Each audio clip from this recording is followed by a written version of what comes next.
Hello friends, Ram Ram. આજે હું આવી ગઈ છું ડીમાર્ટમાં ખરીદી કરવા માટે. તો બાળકો અને ફેમિલી સાથે ખરીદી કરીશું. તો ડીમાર્ટનો શોર બપોર થઈ રહ્યો છે. આજે સન્ડે છે એટલે વધારે ભીડ છે. તો ખરીદી થઈ ગઈ છે. Bye bye DMart. તો હવે ઘરે જઈશું. આજે 4 વ્હીલ નથી એટલે 2 વ્હીલર લઈને આવ્યા છીએ, અલગ અલગ બે. તો એમાં સામાન એડજસ્ટ કરી લઈશું, ત્યારબાદ ઘરે જઈશું.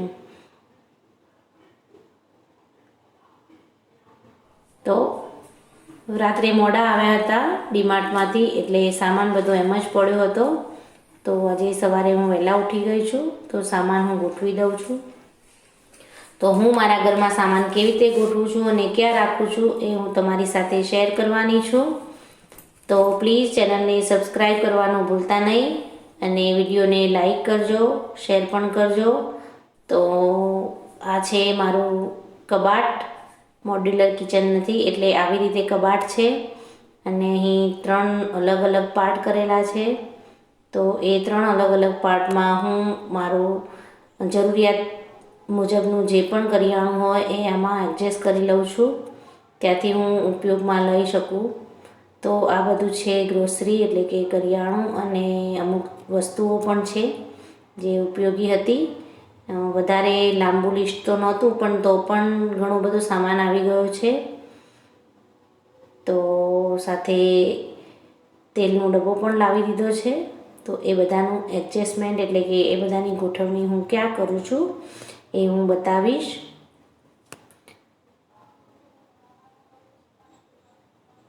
તો હવે સામાનને ગોઠવી દઈએ.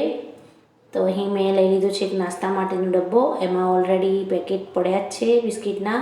તો આ પેકેટ તોડીને હું એમાં ભરી દઈશ, વ્યવસ્થિત રીતે ગોઠવી દઈશ એટલે બધા જ બિસ્કિટ એમાં સમાવી જાય.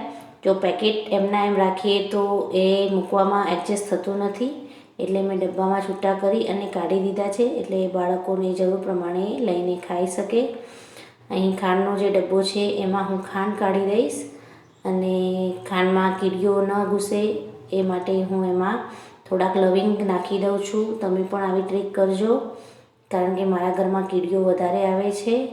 તો દાળો અલગ અલગ પ્રકારની જે લાવી છું એ બધી હું ડબ્બાઓમાં કાઢી દઈશ. ત્યારબાદ કઠોળ જે છે એ કઠોળને પણ સારી રીતે ડબ્બાઓમાં ભરી દઈશું, એટલે ઉપયોગમાં લઈ શકાય. અહીં મારી પાસે કોઈ નવા ડબ્બા મેં ખરીદ્યા નથી. જે વસ્તુઓ ભરીને આવે છે એ વસ્તુઓ માટેના જે ડબ્બા હોય છે એને જ હું ઉપયોગમાં લઈ લઉં છું. તો અહીં મેં કઠોળ પણ ડબ્બાઓમાં કાઢી દીધું છે. જે વધારાનું સામાન છે એને હું આ કલરવાળી એક ડોલ છે મારી પાસે મોટી, તો એમાં હું બધો સામાન એડજસ્ટ કરી દઉં છું. જૂનો સામાન કાઢી અને જોઈ લઉં છું કે ઉપયોગી હોય તો એને બહાર કાઢી દઉં છું, બીજો સામાન ભરી દઉં છું. તો આવી રીતે મેં એને પેક કરી દીધી. હવે જે નાસ્તા માટેનું બનાવવા માટેના જે પેકેટ છે એ પેકેટને હું અલગ સ્ટીલના ડબ્બામાં ભરી દઈશ. ત્યારબાદ સ્ટેન્ડને સાફ કરી અને તેના ઉપર તેલનો ડબ્બો મૂકી દઈશ, એટલે વ્યવસ્થિત રીતે એને ખસેડી અને કચરો સાફ કરતાં ફાવે. અહીં બાળકો હોર્લિક્સ લઈને આવ્યા છે, તો હોર્લિક્સને મેં ડબ્બામાં કાઢી દીધું છે અને એને પણ પેક કરી, વધારાનું જે છે એને પેક કરી અને હું એને ફ્રીજમાં મૂકી દઈશ આવી રીતે સ્ટેપલ કરીને. ત્યારબાદ હું લાવી છું અપ્પમ પેન. મારી પાસે નહોતી તો એની ખરીદી કરી છે. સ્પેચ્યુલાની પણ ખરીદી કરી છે. ત્યારબાદ કટર છે. આ કટર તો બહુ જ ઉપયોગી છે મારા માટે. મારું જૂનું હતું એ તૂટી ગયું હતું, તો મેં નવું ખરીદી લીધું. હવે મેં આવી રીતે મારા કબાટમાં બધો જ સામાન ગોઠવી દીધો છે, અલગ અલગ ખાનાઓમાં. નીચે કાચની બરણીઓ રાખી છે એટલે લેતા સમયે તૂટે નહીં.